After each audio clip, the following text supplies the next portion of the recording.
What's up? This is Delta Matrix Fabricators. And guys, kuna upepo.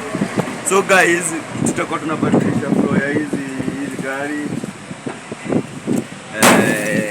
And if you need anything about welding, just is the best channel you can watch. So make sure you like, comment and subscribe.